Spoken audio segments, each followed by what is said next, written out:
na mabanzo nanga nyonso. Je t'aime de toutes mes pensées. Na lingio na makasi nanga nyonso. Je t'aime de toutes mes forces. Luc 10. Injili ya Luka sura 10. 25, 26 et 27e verset.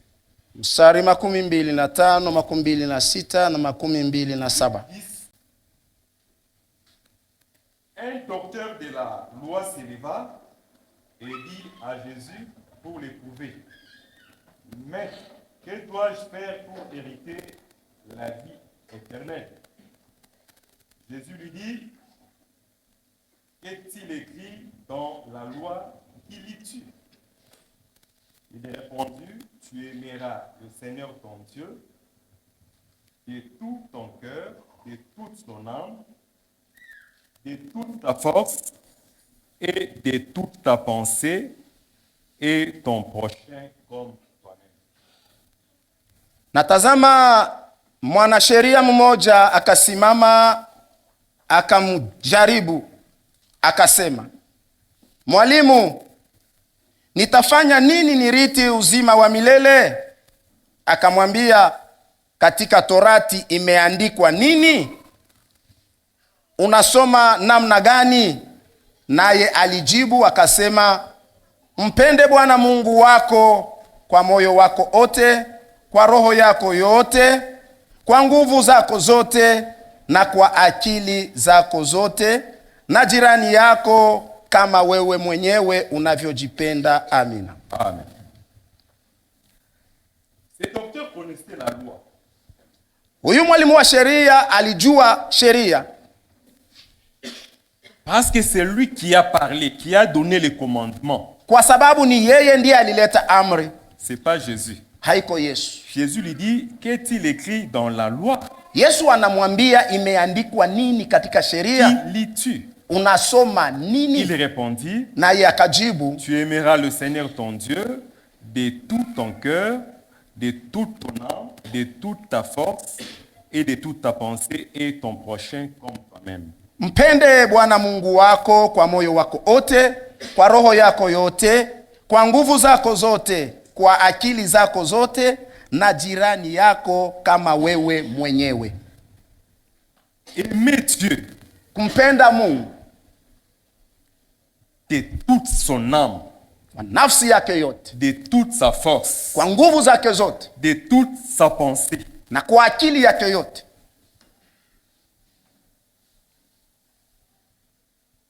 et son prochain comme soi-même. na kumpenda jirani kama unavyojipenda mwenyewe. C'est pas chose facile. Haiko kitu kepesi. Si la Bible disait aimer Dieu tout court, point, Lakini kama Biblia ingesema umpende tu Mungu na basi, ça allait être facile. ingekuwa kiepesi. Quand on dit aimer Dieu de son cœur, son âme, sa pensée, Wakati ça devient compliqué. wanasema kumpenda Mungu na moyo wako wote, na akili yako yote, na nguvu zako zote, inakuwa kama vile kigumu. Parce que si nous regardons le cœur de l'homme, Kwa sababu tukaangalia moyo wa mtu ou les pensées de l'homme, au mafikiri ya mtu, là-dedans, il y a à boire et à manger. ndani yake munakuwa igumu kuchagua. Prenons Matthieu 15, 19, 20. Bebe Injili ya Mathayo sura 19.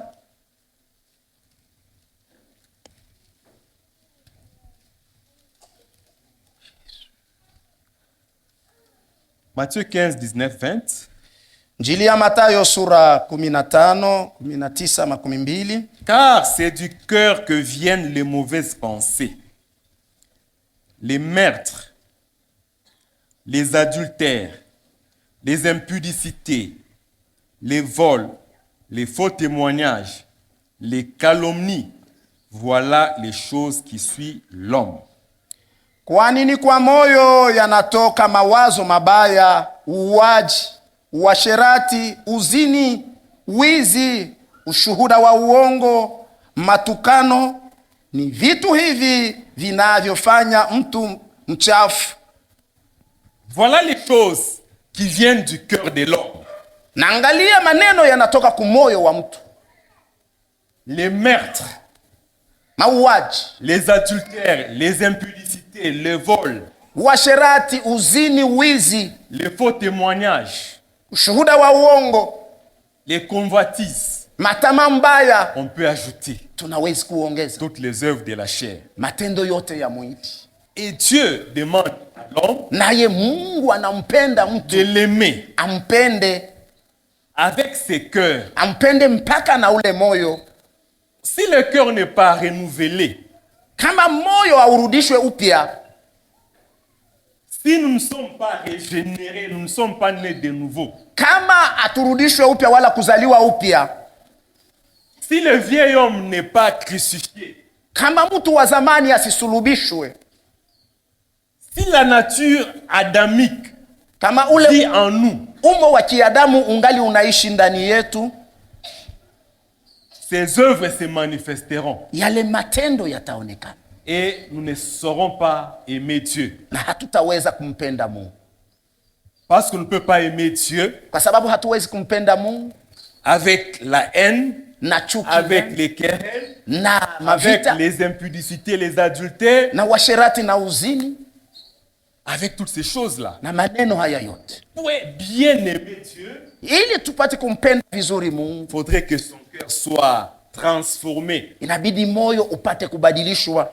Il faudrait que Jésus règne en nous. inabidi Yesu atawale ndani yetu. Celui qui vit dans la chair Mwenye kuishi katika ne mwili saura pas plaire à Dieu hawezi kumpendeza Mungu, et ne saura pas l'aimer. hataweza kumpenda, Parce qu'au-dedans de l'homme, kwa sababu ndani ya mtu il y a de mauvaises pensées. mnakuwa mafikiri C'est mabaya. pourquoi l'ancien homme doit mourir Ndiyo maana ule mtu wa zamani inabidi afe, pour laisser la place ili ache nafasi au nouvel homme. kwa huyu mtu L'homme mpya, est recréé. mtu mwenye L'homme kuumbiwa upya, transformé.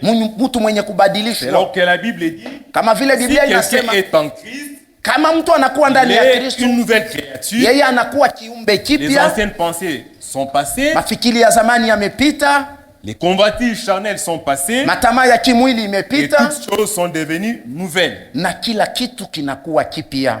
Et nous devons aimer Dieu avec notre âme. Tunapasha kumpenda Mungu na nafsi yetu, Là aussi, na hapo il y a un problème. anakuwa neno. 1 Pierre, Petro wa kwanza sura ya pili, 1 Pierre chapitre 2. Petro wa kwanza sura ya pili 11 et 12e verset. mstari wa 11 na mstari wa 12. 1 Pierre 2, 11, 12. Disons, Ndiyo. bien-aimés, je vous exhorte, comme étrangers et voyageurs sur la terre, à vous abstenir des convoitises charnelles qui font la guerre à l'âme. Ayez au milieu des païens une bonne conduite, afin que, là même où ils vous calomnient, comme si vous étiez des malfaiteurs, ils remarquent vos bonnes œuvres et glorifient Dieu au jour où il les visitera. J'ai relu le verset 11. Tasoma Je tena. vous exhorte comme étrangers voyageurs sur la terre à vous abstenir des convoitises charnelles qui font la guerre à l'âme. Les convoitises charnelles Ile tamaa ya mwili font la guerre à l'âme. inapigana na roho. Donc au-dedans de l'homme, Kumbe ndani ya mtu il y a un combat muko vita permanent. ya kila wakati. Les convoitises qui sont dans le cœur de l'homme Matamaa yenye kuwa ndani ya moyo wa font mtu la guerre à son âme. inapigana na nafsi yake. L'homme est combattu, l'âme est combattue Nafsi inapiganishwa par les convoitises du cœur. na tamaa za moyo, Et pour bien aimer Dieu, na ili tupate kumpenda vizuri Mungu on doit aussi mener cette lutte au niveau de son âme. tunapaswa kupiga ile vita ndani ya nafsi yetu. Son âme ne doit pas être dominée par les convoitises charnelles. Nafsi haibidi itawaliwe na ile tamaa ya Si kimwili. l'âme est vaincue par les convoitises, kama nafsi inatawaliwa na ile matamaa, l'homme ne saura pas aimer Dieu avec son âme. mtu hawezi kumpenda Mungu na nafsi yake. Et comme solution, Na kama vile jibu, Romains 13:14 nous dit ceci. Waroma 13:14, Romains 13:14. Waroma 13:14, Mais revêtez-vous du Seigneur Jésus-Christ et n'ayez pas soin de la chair pour en satisfaire les convoitises. Amen. Revêtons-nous de Christ. Tumvae Kristo, Revêtons-nous de Christ. sisi tumvae Kristo Et n'ayons pas soin de la chair pour en satisfaire les convoitises. na tusipendeze mwili na kumaliza tamaa zake. Donc, l'une des solutions, Jibu moja c'est se revêtir de Jésus-Christ. ni kumvaa Yesu Kristo. Et la deuxième aussi solution, Galates 5:16. Na jibu ya pili, wa Galatia sura yake ya 5 mstari 16. Je dis donc, Galates 5:16, Wa Galatia sura 5 mstari 16, marchez selon l'esprit et vous n'accomplirez pas le désir de la chair. Revêtons-nous du Seigneur Jésus. tumvae Bwana Yesu Kristo Marchons selon l'esprit na tutembee kufatana na roho, et nous n'accomplirons pas les œuvres de la chair. na hatutatimiza tamaa za mwili. Revêtons-nous ce matin de Jésus. Asubuhi ya leo tumvae Yesu Marchons selon l'esprit na tutembee kufatana na roho, et nous n'accomplirons pas les œuvres de la na chair. hatutatimiza tamaa za mwili. Et de ce fait, nous allons aimer Dieu Na hapo tutampenda Mungu avec notre cœur, na moyo wetu notre âme, na nafsi yetu notre pensée na akili yetu et notre force. na nguvu zetu. Chaque jour de ma vie, Kila siku ya maisha yangu je dois m'efforcer napashwa kujikaza par la grâce de Dieu kupitia de neema ya garder mes Mungu pensées en Jésus. kulinda mafikiri yangu ndani ya Yesu. Je dois éviter Napashwa kuepuka de ne penser qu'aux choses terrestres. kufikiria tu mpaka maneno ya dunia. Je dois garder mes pensées en Christ. Napashwa nilinde mafikiri yangu ndani Je ya dois Kristo. garder mes pensées dans les choses de l'esprit. Nilinde mafikiri yangu katika Je dois maneno ya garder mes roho. pensées dans les choses du royaume de Dieu. Nilinde mafikiri yangu katika vitu vya ufalme wa Mungu. Je dois éviter de ne garder mes pensées que dans les choses terrestres. Napashwa kuepuka kuweka mafikiri yangu saa yote mpaka katika vitu vya dunia. Si je garde mes pensées Kama nitachunga mafikiri yangu au loisir, mu vitu vya à upendeleo, l'habillement, kukuvaa, au travail, kukazi, aux affaires, au kubiashara, voyage, kumasafari, à longueur de journée, siku mzima, ces pensées risquent d'être dominées ile mafikiri inawezi kutawaliwa par les convoitises, na tamaa par les désirs. na ile upendeleo. Les hommes sont stressés, Watu wanaogopeshwa, perdent le contrôle, wanapoteza hata akili yao, parce que ce qui fait l'objet de leurs pensées, kwa sababu yenye inajaa mafikiri yao ce n'est pas le royaume, haiko ufalme, ce n'est pas la parole de Dieu, haiko neno la Mungu, ce n'est pas la méditation, haiko kule kutafakari, ce sont les choses du monde. ni vitu tu vya dunia.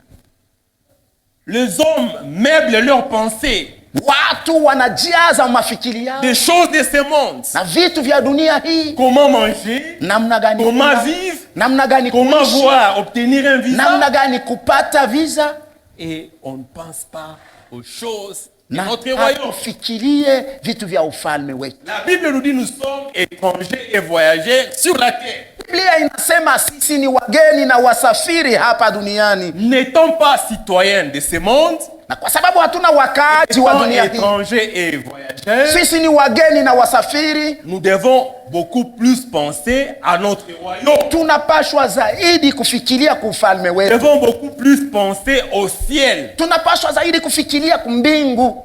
Cela n'interdit pas de penser aux choses de la terre parce que nous y vivons. Haikataziwe ya kama ufikirie kwa maneno ya dunia kwa Mais que sababu nos tunaishi hapa pensées dunia. soient dominées Lakini mafikiri yetu itawaliwe par les intérêts du ciel.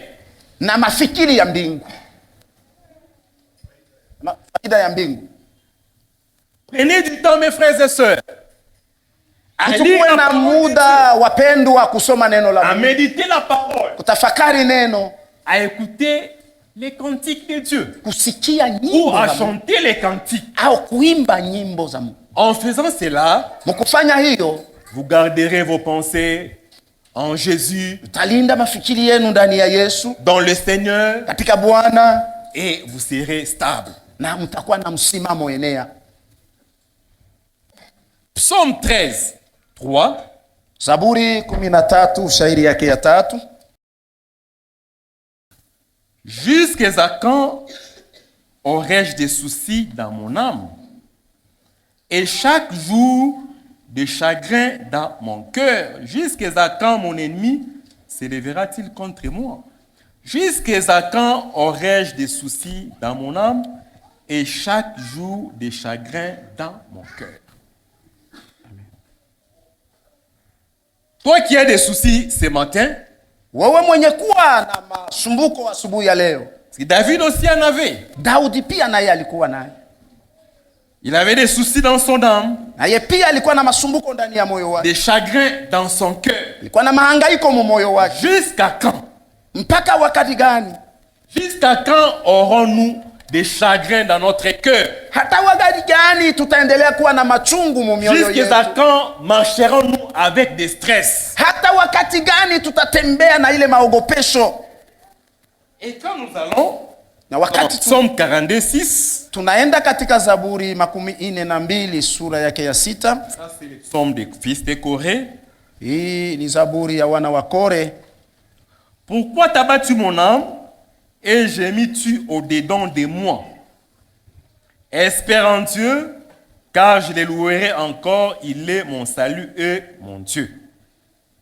Pourquoi t'as battu mon âme et gémis-tu au-dedans de moi? Kwa nini unainama ewe nafsi yangu na kufadhaika ndani yangu? Il s'adresse à son âme. Hapa anasema na nafsi yake. C'est cette âme qui doit aimer Dieu. Ni ile nafsi inapasha kumpenda Mungu. Mais son âme est abattue. Lakini ile nafsi inama, Il gémit au-dedans de lui. inafadhaika ndani yake. Comment va-t-il aimer Dieu? Namna gani itampenda Mungu? Pourquoi t'as battu mon âme? Kwa nini unainama nafsi yangu? Je ne sais pas ce matin. Sijui asubuhi ya leo Ton cœur est dans quel état? moyo wako uko muhali gani? Quand tu es venu ici, Wakati ulikuja hapa, tu es entré avec quelle pensée? uliingia na mafikiri Ton âme gani? est dans quel état? Nafsi yako iko muhali gani? Et il dit, espère en Dieu, Na car anasema je le louerai encore. mtumainie Mungu kwa sababu Il est mon salut et mon Dieu. kwa sababu yeye ni wokovu wangu na Mungu wangu. Dieu est ton salut. Mungu ni wokovu wako. Dieu est ton Dieu. Mungu ni Mungu wako. Malgré l'agitation de ton âme, Ingawa mahangaiko ya nafsi yako, malgré tes problèmes, ingawa maneno yako, espère ce matin en Dieu, mtumainie asubuhi ya leo Mungu car tu vas le louer. kwa sababu utamsifu. Que ton âme ne s'abatte pas, mon frère. Nafsi yako ishiname, ndugu yangu.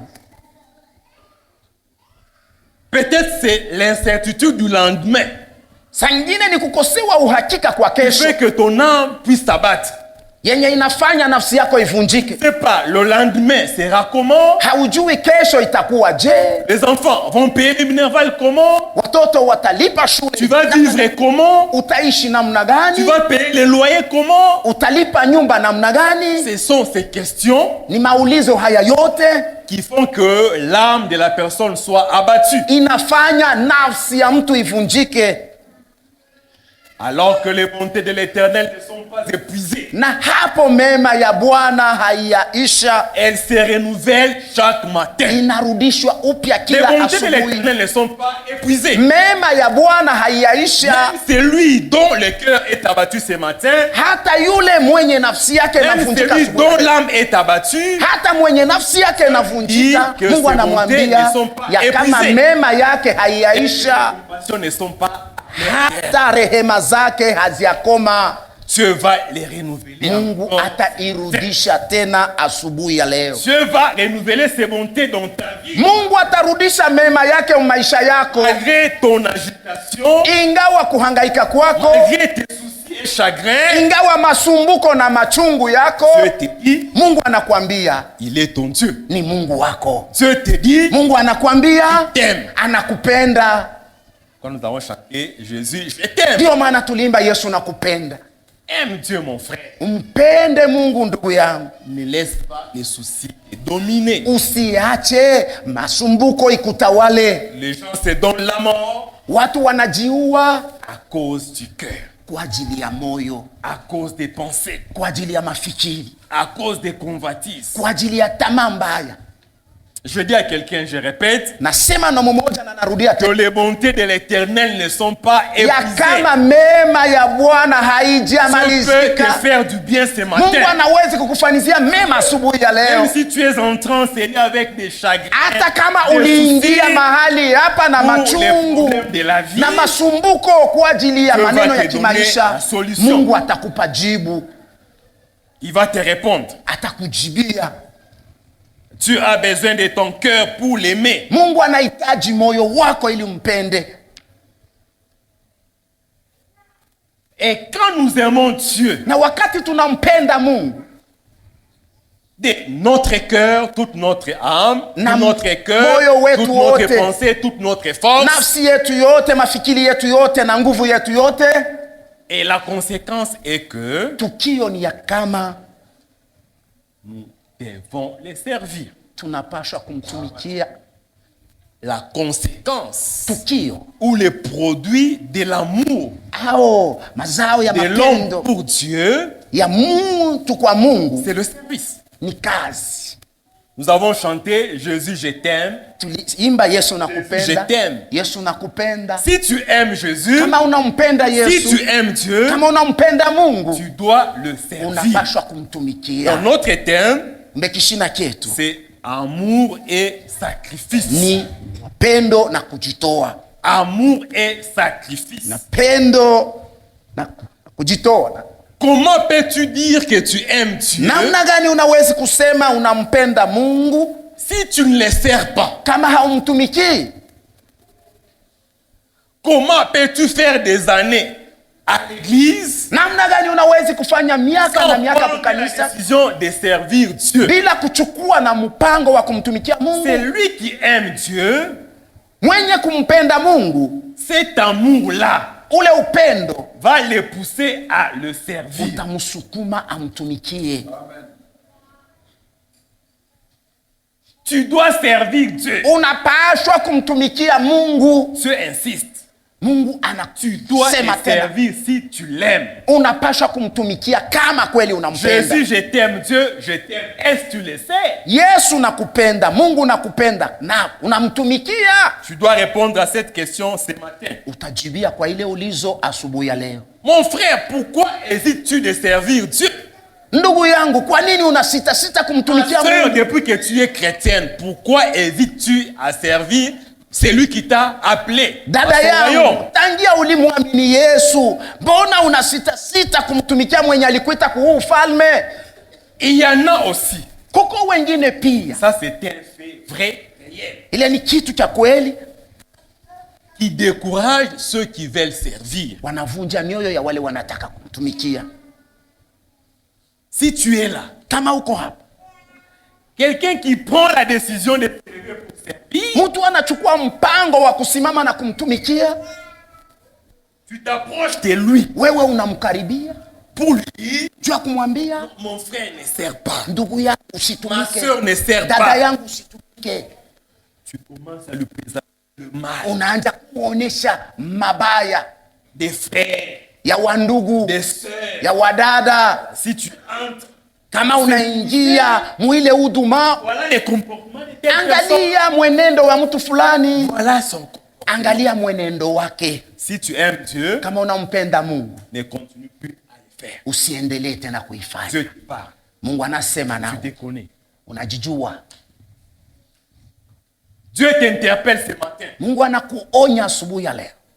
Encourageons plutôt les autres à s'élever et à servir. Tutie nguvu wengine wasimame na wamtumikie. Ceux qui sont debout, Wenye kuwa ils bwima servent Dieu. wanamtumikia Mungu, Restons debout. tubakie bwima. Mes frères et sœurs, servons Dieu. Ndugu yangu na dada yangu, tumtumikie Mungu. Restons debout et servons Dieu. Tubakie bwima na tumtumikie Mungu. Beaucoup ne seront pas contents de ces messages. Wengi hawatafurahia ujumbe huu. Pourquoi ces messages? Kwa nini ujumbe huu? Nous aurions voulu qu'il nous parle de telle autre chose. Tulipendelea asemee kitu fulani, asemee Mais kitu Dieu fulani, lakini Mungu nous a donné ces messages. alitupa ujumbe huu. Nous qui sommes debout, Sisi waliokuwa bwima continuons de servir Dieu. tuendelee kumtumikia Ceux Mungu. qui sont assis, Wenye kuwa Ils wangali s'élèvent wanakaa pour servir aussi nao Dieu. wasimame pia wamtumikie Mungu. et quand moi je sers Dieu, Na vile mimi namtumikia je Mungu, crois que c'est ton cas aussi. naamini ya kama ndio hali yako wewe pia. Le service que je fais pour mon Dieu Kazi ninayomfanyia Mungu wangu produit en moi une grande joie. inaniletea ndani yangu furaha mkubwa Quand je sers Dieu, wakati namtumikia Mungu. ou quand je finis Ah, d'exercer un ministère, Namaliza kutimiza huduma fulani, la grande récompense mshahara mkubwa immédiate, pale pale c'est la joie Ni que le furaha. Saint-Esprit produit en moi. Roho Mtakatifu anazaa ndani yangu. Quand j'ai fini de servir Dieu, Wakati namaliza kumtumikia je Mungu, trouve une grande joie dans mon cœur. najazwa na furaha kubwa moyoni mwangu. Si j'accomplis ma tâche convenablement, Kama natimiza kazi yangu je suis dans la joie. niko katika furaha. Yes, mes frères, Ndio ndugu yangu, quand vous chantez, wakati munaimba, quelle joie éprouvez-vous? furaha gani munasikia? Ou après avoir loué Dieu, Au kisha kumsifu Mungu, comment vous vous sentez? namna gani munajisikia? Après avoir intercédé, mes frères, Kisha kuombea, quelle wapendwa, joie éprouvez-vous dans votre cœur? furaha gani munasikia mu moyo wenu? Moi, je sens la joie. Mimi nasikia furaha, Et cette joie, na ile furaha aucune personne dans ce monde ne peut me kuna la hata donner. mtu mmoja duniani humu anawezi kunipa. Aucun bien de ce monde ne peut me procurer cette Hakuna joie-là hata que je kitu ressens kimoja après avoir accompli mon devoir divin. ya dunia hii kinawezi kunipa ile furaha ninasikia kisha kutimiza La kazi joie yangu que ya je Mungu. ressens Furaha quand je ninasikia sers Dieu wakati namtumikia Mungu ne peut pas être comparée à la joie que je ressens quand j'achète un costume ou quand je peux acheter une voiture. siwezi kuilinganisha na furaha yenye nasikia wakati ninauza koti wala wakati ninauza gari, Ou la joie que j'avais ressentie les jours du mariage. au furaha Cette joie nilisikia n'est pas comparable siku ya ndoa. Ile à la furaha joie que ilinganishwe je sens na ile furaha quand nasikia j'aime Dieu wakati nampenda et Mungu quand je le sais. na wakati namtumikia. Si ma joie Kama furaha yangu est focalisée sur les choses de ce monde, inaangalia tu vitu vya dunia hii, quand ces choses vont disparaître, wakati hivi vitu vitapotea, quand ces choses vont passer, wakati hivi vitu vitapita, une maison peut connaître un incendie, nyumba inawezi kulungula, une voiture peut être accidentée gari inawezi et kupata devient msiba irrécupérable. na kufika wasitengeneze. On peut perdre une personne qui nous était chère.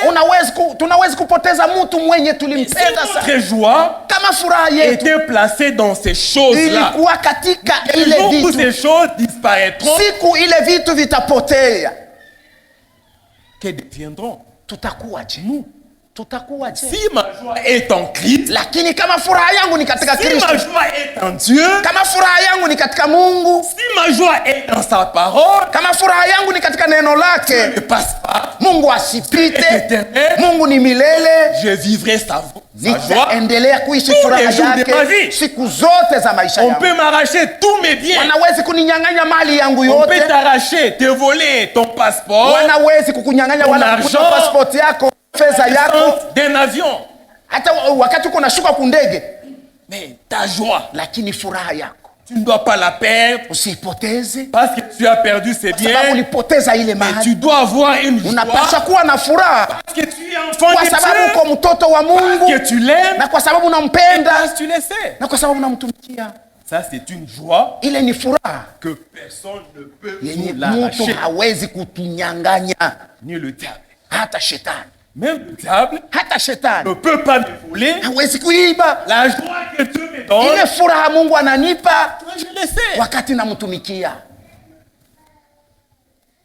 Même la persécution, la souffrance Hata mazulumu wala mateso de ce monde ya dunia ne hii peuvent jamais me priver la joie de Dieu. haiwezi hata mara moja kuniima ile furaha ya Mungu. Dieu voudrait te donner ce matin l'occasion de sentir cette joie. Penda kukupa nawe na muda wa kusikia ile furaha. Est-ce que vous sentez la joie Kweli munasikia ile furaha de servir Dieu? ya kumtumikia Mungu? Mes frères, mes sœurs, Ndugu yangu na dada yangu, quand vous allez visiter quelqu'un wakati unaenda kumpegua mtu qui est dans une souffrance, mwenye kuwa katika quand vous mateso, allez rendre visite à un malade, wakati unaenda kumpegua mgonjwa, quand vous assistez quelqu'un avec vos biens, wakati unasaidia mtu na mali yako, sentez la joie. sikia furaha, Trouvez la joie sikie furaha que produit l'acte yenye inazaa ile que tendo vous avez posé. yenye munafanya.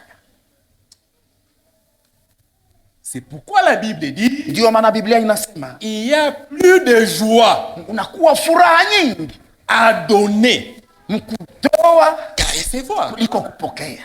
Il y a plus de joie Unakuwa furaha nyingi à donner mkutoa qu'à recevoir. kuliko mkupokea. En d'autres termes, Maana yake c'est lui qui reçoit mwenye kupokea a moins de joie anakuwa na furaha kidogo que celui qui donne. kuliko ule mwenye analeta. Or, servir, Na hapo kutumikia, servir Dieu kumtumikia Mungu ou être au service de son prochain, au kumsaidia jirani, cela n'est pas recevoir. ile haiko kupokea. Tu comprends? Tunaelewana vizuri? Quand je sers Dieu, Wakati namtumikia Mungu je donne. ninatoa, Je ne reçois pas. sipokee. Quand je sers Dieu, Wakati namtumikia Mungu je donne. natoa, Je sacrifie mon énergie. ninatoa nguvu yangu, Je sacrifie ma force. ninatoa nguvu yangu, Parfois, mes biens. saa zingine hata mali yangu.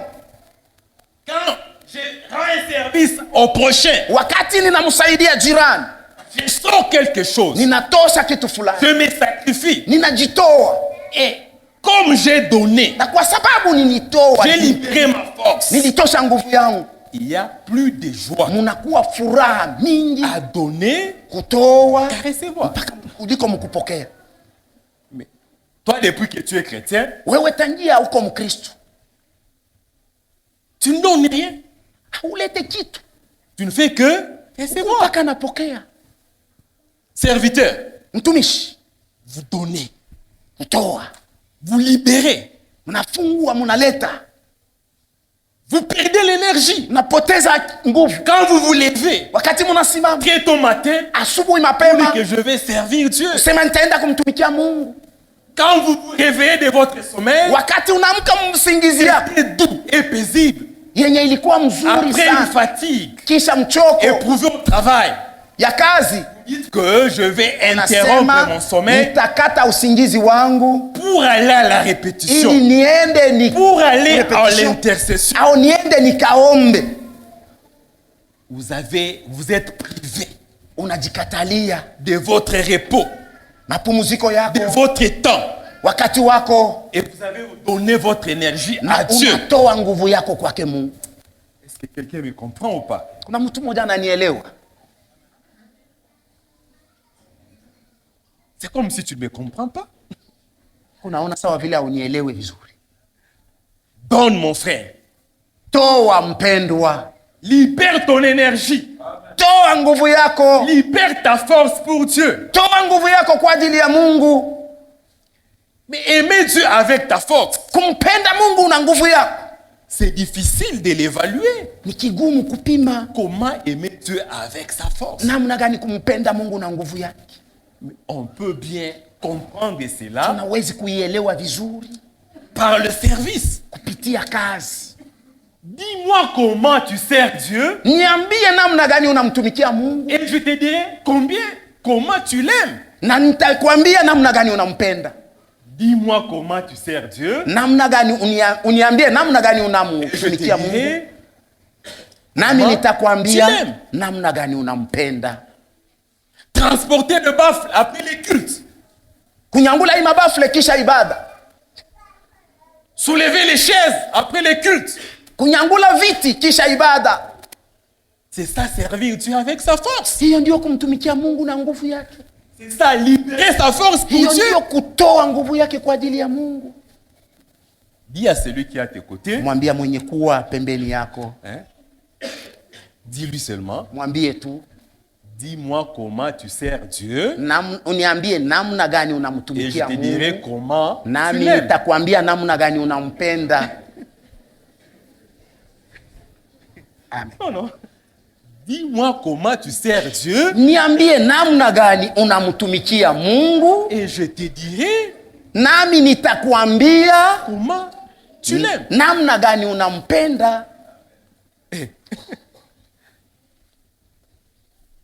Dis-moi quelle est ton énergie, ta force Niambie ni nguvu gani yako que tu dégages yenye unatosha pour les royaumes kwa ajili ya et ufalme. je te dirai Nami nitakwambia de quelle manière namna gani tu aimes Dieu unampenda Mungu avec ta force. na nguvu yako. Ta force, c'est seulement pour piler les feuilles de manioc.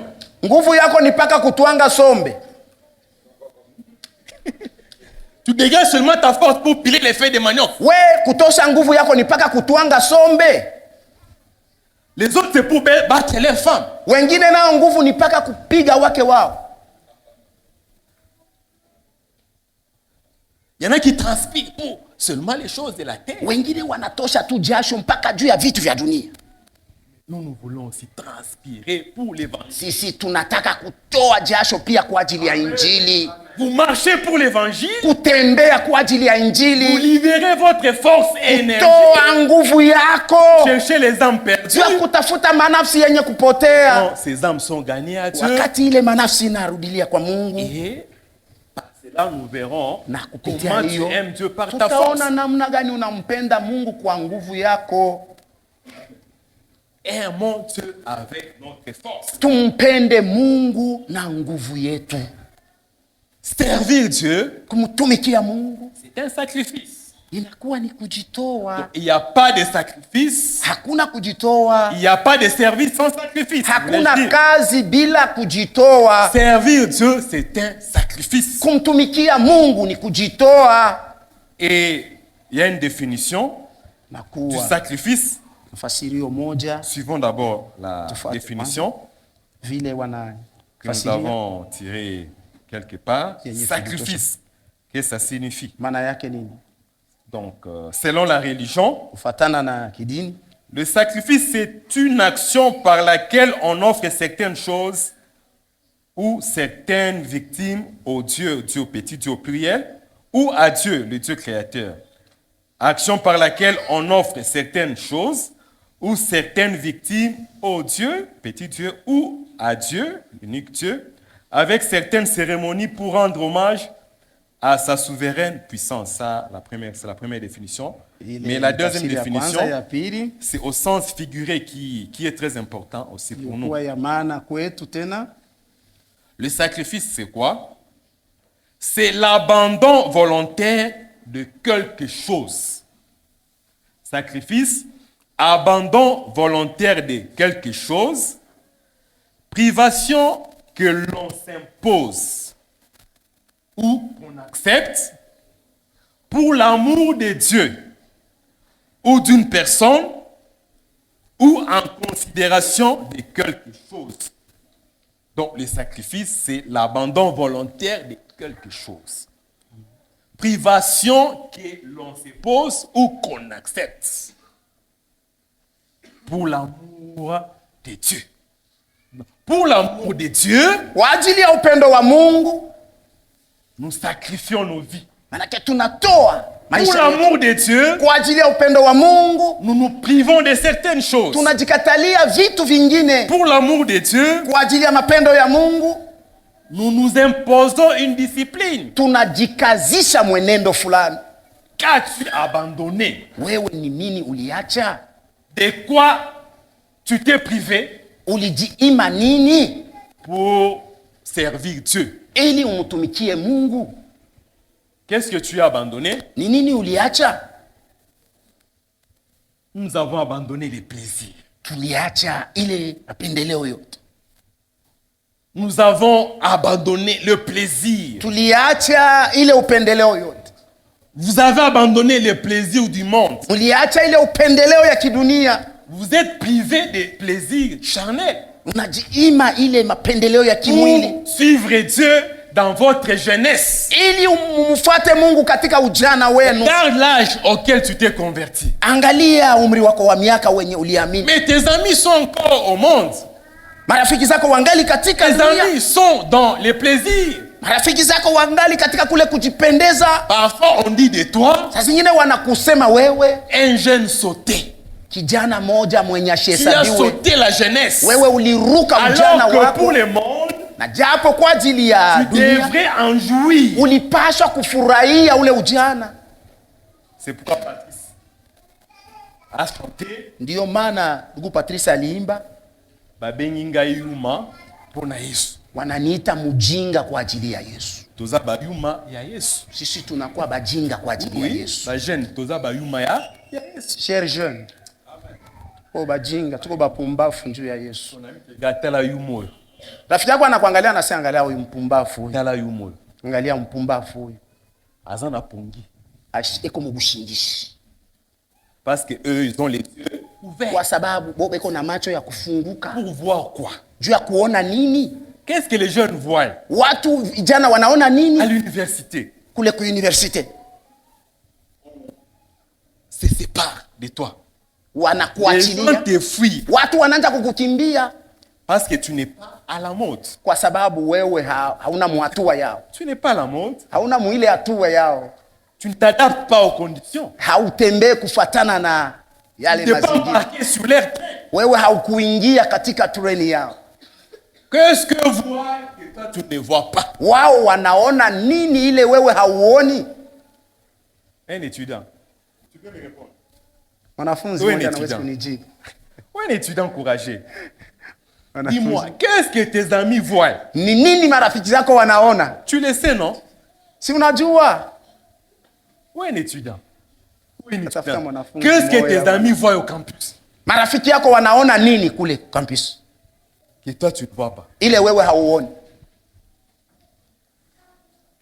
Babengi biso bayuma na Yesu. Anatuita sisi wa Ça, ce n'est pas un pumbavu problème. wa Hein? Yesu.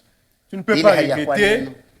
Tu ne peux pas regretter, mon frère, Sois dans la Usihuzunike, joie. uwe katika furaha d'avoir donné ta jeunesse à Jésus. kwa sababu ulitoa ujana wako kwa Yesu. Soyons contents Wazazi tufurahiwe d'avoir éduqué nos enfants selon la ya parole de Dieu. kuadibisha watoto wetu kufuatana na neno la Mungu, Parce que nous savons kwa néanmoins sababu tunajua ya kama qu'il y a une grande récompense. kuna mshahara mkubwa. Nos enfants sont les bienheureux. Watoto wetu ni wenye heri, Mais ceux-là qui vivent selon les mondes, lakini wenye kuishi kufuatana qui na pensent dunia, être en avance, wenye kuzania weko mu maendeleo, ne sont pas en réalité en avance. hawana ukweli katika maendeleo. Mais nous qui sommes en Jésus, Lakini sisi wenye kuwa ndani ya Yesu nous sommes heureux. tuko wenye heri. Réjouissons-nous d'être en Jésus. Tufurahie kwa sababu tuko katika Yesu. Que le monde nous haïsse, Dunia ituchukie, que les amis nous abandonnent, abandonnent marafiki à watuache cause de Jésus, kwa ajili ya Yesu, que cela ne crée pas en nous les chagrins. ile Soyons dans la isilete joie machungu ndani quand yetu, le lakini monde dira du mal de nous, tuwe alors que mfuraha nous ne sommes pas dans le mal. wakati dunia itasema mabaya juu yetu, na japo sisi hatuna katika Ne mabaya. marchons pas selon les siècles présents, Tusitembee kufatana na wakati wa sasa, mais marchons selon le Saint-Esprit. lakini tutembee kufatana na Roho Revêtons-nous de Mtakatifu. Jésus-Christ. Tumvae Yesu Kristo, Revêtons-nous de Christ comme des manteaux. tuvae Kristo kama vile koti yetu. Revêtons-nous de Christ Tumvae de la Kristo manière dont nous sommes vêtus ce matin. kwa namuna yenye tulisha kuvaa asubuhi ya leo. Personne ne peut accepter de marcher sans habit. Hakuna hata mmoja anawezi kukubali kutembea bila mavazi. Revêtons-nous de Christ. Tumvae Kristo, Porte Christ mvae Kristo comme un manteau. kama vile koti. Et garde tes pensées en Jésus. Linda mafikiri yako ndani ya Yesu. Ça, c'est le premier aspect. Aimer Dieu. Ile ni hali ya kwanza Nous pouvons kumpenda voir le Mungu. deuxième volet. Tuone Aimer kipindi son cha prochain. pili, kumpenda jirani wake. Aimer son prochain. Kumpenda jirani Nous wake. allons dans Luc Tunaenda katika Luka 10, du verset 30 au verset 37. Injili ya Luka sura Luc 10 10, 30 à 37. makumi tatu mpaka makumi tatu na L'amour saba. du prochain. Tu aimeras le Mapendo ya jirani. prochain comme toi-même. Tampenda jirani wako kama wewe mwenyewe. Luc 10, 30, 37. Nous allons rapidement. Injili ya Luka sura 10 mstari makumi tatu mpaka makumi tatu na saba. Tutaenda kwa haraka. Luc 10, 30, 37. Luka 10.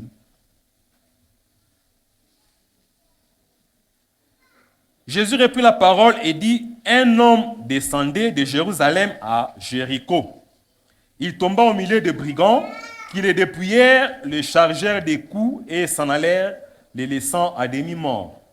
Un sacrificateur qui passait par hasard descendait par le même chemin. Ayant vu cet homme, passa outre.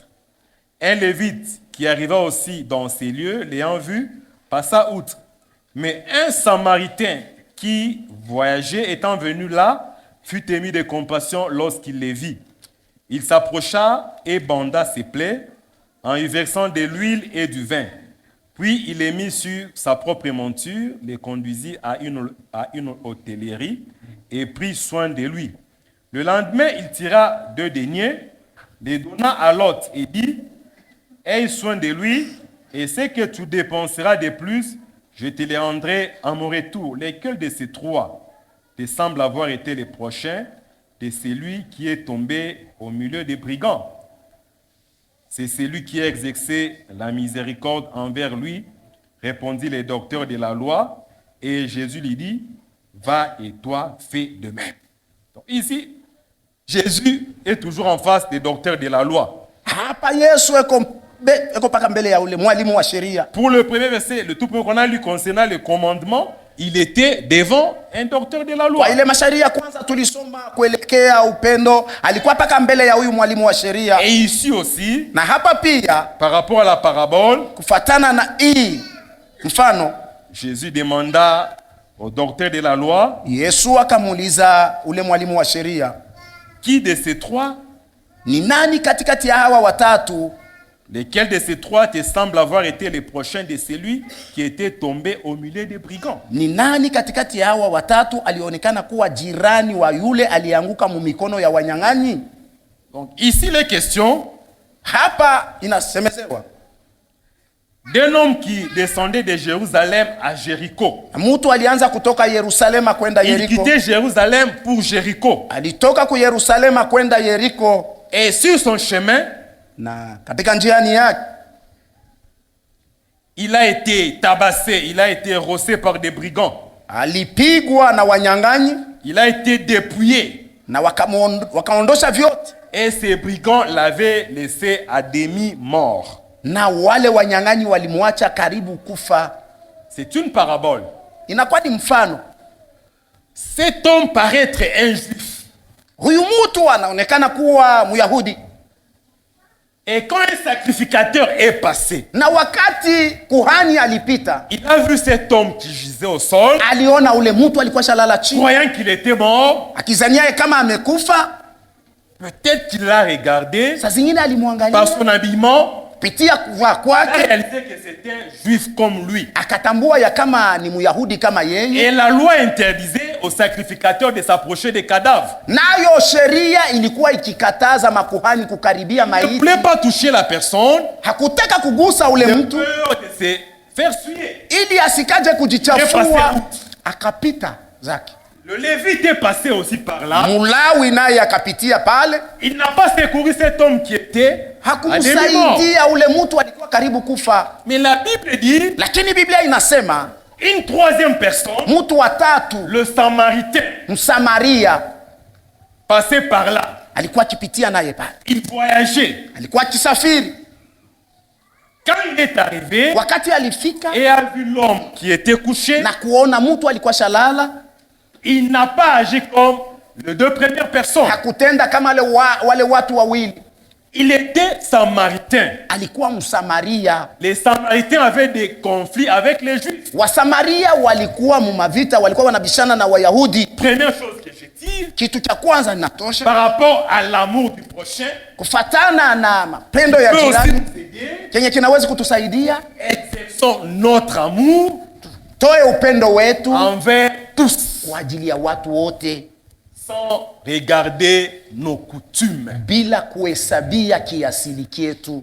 N'assiste pas seulement un frère ou une sœur qui est de ta tribu. Usimsaidie ndugu wala dada mpaka tu wa kabila yako, Parce qu'à l'église, kwa sababu kukanisa il y en a qui se visitent kuko wengine fréquent, wanajipegua, qui wanajitembelea, s'entraident weko par nasaidiana rapport à leurs coutumes. kufatana na kiasili Et kyao. vous pouvez passer chez un frère, Nawezi kupita kwa ndugu si mmoja, vous regardez kama unaangalia au courant d'un mois, mwezi moja quelles sont les personnes qui l'ont visité. ni wanani Vous allez walimtembelea, voir que ce sont les frères de sa tribu. utaona tu na kuhesabia ya kama ni paka wa ndugu wa kabila Il yake. marche avec qui? Eko natembea na nani? Seulement avec les frères. Paka na bandugu. Elle marche avec qui? Naye dada Avec anatembea seulement na les nani? sœurs de Paka sa na tribu. wadada wa kabila yake. Aimer son prochain Mpenda jirani wake dépasse les limites des tribus. ni kupitia ile mipaka ya Nous kikabila. sommes chrétiens, Sisi ni Wakristo, nous devons nous aimer tunapaswa kupendana au-delà de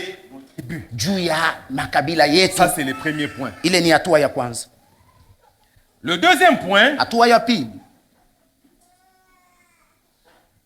ces messieurs n'étaient pas pauvres apparemment. ule mtu hakukuwa maskini, Il avait une vie aisée. alikuwa na maisha yake Il mzuri, était sur sa monture. alikuwa juu ya Il punda wake, voyageait. alikuwa akisafiri, Il avait de l'argent. alikuwa na pesa yake. Malgré son niveau, Ingawa hatua yake, il est descendu. alishuka, Je ne sais pas si c'était l'âne, le cheval. ndio alikuwa punda, ngamia, Il est descendu lakini alishuka de sa monture kwa punda wake pour aller vers la personne qui juu était ya kuenda kwa ule mtu battue en mort. mwenye alipigwa karibu kufa,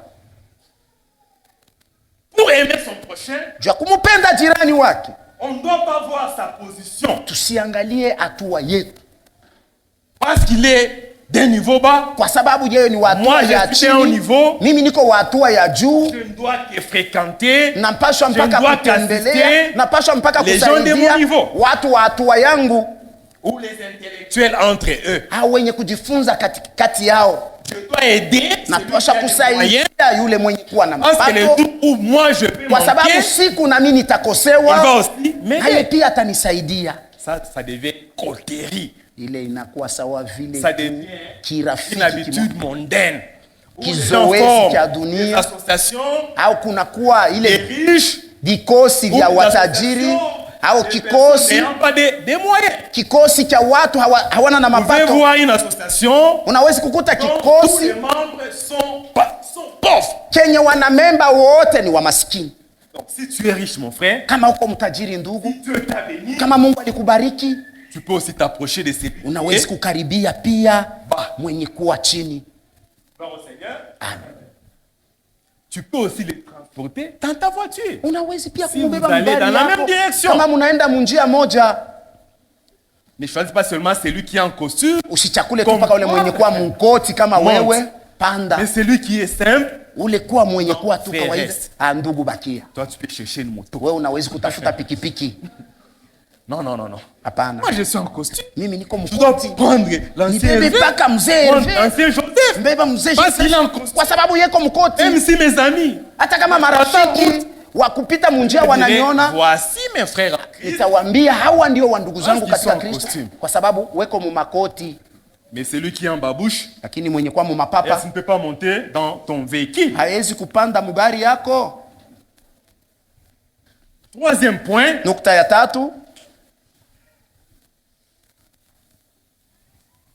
c'est monsieur qui avait quand même une position, une bonne position. ule bwana Certes, alikuwa hatua yake moja il mzuri, est descendu dans la alishuka poussière mumavumbi pour bander les plaies, ili afunge vidonda vya pour les ule, laver avec le vin. ili apate Avec l'huile. kuvisafisha na mafuta na Il a mvinyo. touché la terre, Aligusa il a mavumbi, touché la poussière. aligusa mavumbi, Et par la suite, na nyuma yake il l'a pris akamchukua pour le placer sur sa juu ya monture. kumweka papunda wake.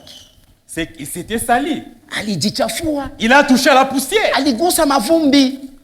Mais Jésus, Yesu qui a donné cette parabole, mwenye alileta mfano huu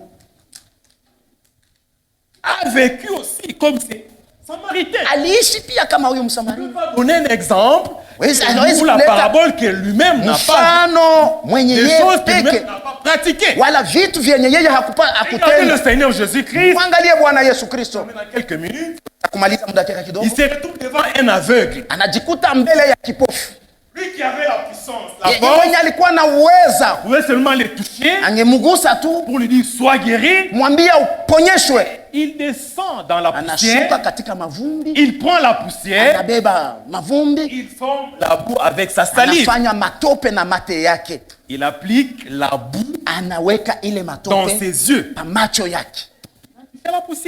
Pia aligusa Ah, mavumbi mais na lui matope. qui était roi, Yeye aliyekuwa mfalme il est descendu alishuka à un niveau ni trop bas. hatua ya chini Et kabisa, devant la femme prostituée, na mbele ya huyo mwanamke mkahaba il écrivait avec son alikuwa iko doigt naandika na kidole sur kyake laquelle chini pa udongo, demandait na japo angeomba les tablettes. bamupatie ile vibao. Vous voyez, Angalie, on aime son prochain, wakati unampenda jirani on wako doit être humble. unapaswa kuwa mnyenyekevu, Humble. S'il mnyenyekevu. faut secourir quelqu'un, Kama inabidi kumsaidia tu mtu, peux enlever ta veste. unawezi kutosha Tu koti peux yako, plier tes manches. unawezi kukunja mikono yako ya Secourir la sheti personne. ili umsaidie huyu mtu. C'est ça le vrai amour. Hiyo ndio upendo wa Et un kweli. autre point, Na nukta ingine, le Samaritain était seul. Samaria alikuwa peke yake. 5 minutes, on peut clôturer. Dakika ya 5 Le tunaweza. Samaritain était seul Samaria alikuwa peke yake vis-à-vis mbele avec la personne. ya ule mtu, Tout ce qu'il pouvait faire, yote ile angefanya, tous les biens qu'il pouvait faire à la personne, meme angemfanyia huyu mtu, ce n'était pas pour attirer l'attention du monde, haikukuwa njuu ya watu ce wamwangalie, n'était pas pour qu'il puisse être acclamé ou loué. haikutaka wamchapie mikono wala Comme plusieurs wamsifu, personnes kama vile watu posent wengi des actes wanafanya matendo, qui ne sont pas le résultat de l'amour. haiko matukio Ils ya font des mapendo, choses wanafanya pour vitu être loués, ili pour wawasifu, être vantés. ili wawatape. Jésus a donné cette parabole Yesu alileta mfano huu et il a bien voulu na que ça soit alitaka ainsi iwe hivi pour que ili nous puissions tirer cette leçon tupashe tutoshe mafundisho hii selon laquelle kufatana. quand vous faites du bien à Wakati quelqu'un, unamfanizia mtu mema privé, mupekee, ne cherchez pas ce que tout le monde usitafute watu wote waijue. Gloire au Seigneur. Amen. Quelqu'un dans la souffrance, Mtu vous mumateso allez lui donner de l'argent. unamupa pesa, Ne cherchez pas à ce usitafute que tout le monde les bantu sache, bote à ce que bajue, l'église des kanisa sages. yote mzima Non, c'est ijue. lui qui est allé Ni yeye assister le alienda frère qui était à kumsaidia l'hôpital, ndugu alikuwa lui kwa donner hospitali, 500. alimupa dola Vous pouvez 500. poser des actes. Unawezi kufanya matendo musiri. Oh, j'ai acheté le synthétiseur à l'église. Oh, niliuza synthetiseur Les kukanisa. instruments qui coûtent cher. Unaona vyombo Je ne vya bei comprends sana. pas comment le pasteur Sielewe namna a gani fait mchungaji allusion à l'acquisition des instruments sans alisemea faire allusion à moi. bila kunitaja mimi, sans faire allusion à moi. bila kunitaja kusema ni mimi ndio Après niliuza. les cultes, Kisha ibada les hommes charnels, tu vois, qu'est-ce que nous te disons? tunakwambiaka nini? Unaona? Tunaona Tout ce que tu as fait là. bile vyote ulifanya bile, personne na mtu abana na shukrani, Même pas cité ton nom. hapa kutaya hata jina yako. C'est toi qui as acheté les Si wewe ndio chaises. uliuza biti, C'est toi qui as donné 20 000 si wewe ndio pour la uliota pasteur. $20,000 ndio kuuza mpango. Ça, c'est la chair. Ile ni Le mwili vieil homme. mtu wa Mais zamani, les bons samaritains ont lakini Msamaria mwema yeye seul à alifanya seul avec la personne. mupekee na ule mtu. Quand toi tu fais, Wakati wewe unafanya, tu veux qu'on puisse te citer. unataka Qu'on bakutaje, puisse parler de toi.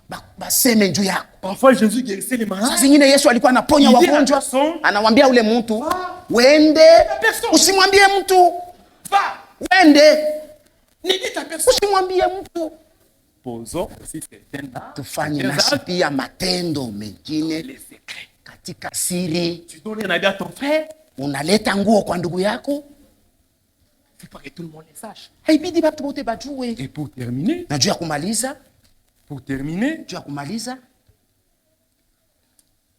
très important, juu ya kumaliza tena ya lazima sana, il a aidé la personne alimsaidia huyu mtu seul, peke avec sa force. na nguvu yake. Personne pour l'aider. Hakuna hata mmoja wa Il a kumsaidia. tourné, il a Alimgeuza, bandé ses plaies. alifunga vidonda vyake, Après s'être sali kisha de kujichafua la poussière, na mavumbi, il l'a transporté akamunyangula seul peke pour les placer juu ya kumweka sur sa monture. juu ya punda wake, Il a libéré sa force. akatoa nguvu yake. Nous pouvons aussi servir Dieu Basi pia tunaweza kumtumikia et Mungu le prochain na jirani na nguvu yetu, avec ta force. na nguvu yako, Avec ta na force. nguvu yako. Que Dieu nous bénisse. Mungu atubariki kwa ajili ya neno yake.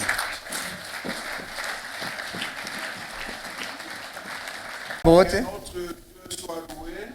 Mungu wetu asifiwe Pour cette bonne parole qui est un rappel important. kwa ajili ya neno nzuri iliyokuwa On vient de nous rappeler ce que c'est aimer Dieu. wanatoka mkutukumbusha kumpenda Il Mungu ne ni suffit nini. pas seulement de dire j'aime Dieu. Haibidi tu kusema J'aime sema Dieu. nampenda Mungu, nampenda Aimer Mungu. Dieu, Kumpenda c'est Mungu obéir à ses commandements. ni kutii kwa amri Aimer yake. Dieu, Kumpenda Mungu c'est le ni servir kumtumikia avec son âme, na nafsi yake, avec son cœur, na moyo wako, avec sa force. na nguvu yake. Donc tout notre être Kumbe umutu wetu wote doit être mis à la disposition de Dieu tunapasha kutia kwa kazi ya Mungu afin de le servir. ili tumtumikie. Ce n'est pas le service qui manque dans l'œuvre de Dieu Haiko makazi inakosekana mnyumba ya ou Mungu dans la maison de Dieu. au mnyumba ya Mungu, Il y a bien des choses à faire. munakuwa vitu mingi ya kufanya. Aimer son prochain Mpenda jirani wake comme Christ nous a aimés, kama vile Kristo aliyotupenda, c'est aussi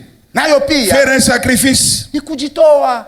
Bien-aimé, on Wapendwa, ne peut pas aimer sans sacrifice. hatuwezi kupenda bila kujitoa, La privation, kujikatalia, l'abandon kuacha de certains de nos intérêts, ya mafaida yetu mais ingine pour l'intérêt de Dieu. kwa ajili ya faida ya Mungu. Il arrive malheureusement, Inafika kwa vous ole, allez trouver des chrétiens utakuta Wakristo qui aiment Dieu, wenye kumpenda qui Mungu refusent d'aller évangéliser, wanakataa kwenda kuhubiri qui Injili, refusent d'aller réconforter wanakataa kwenda kutia nguvu parce qu'ils doivent suivre un match. kwa sababu anapasha kufuata mchezo wa mpira. C'est triste.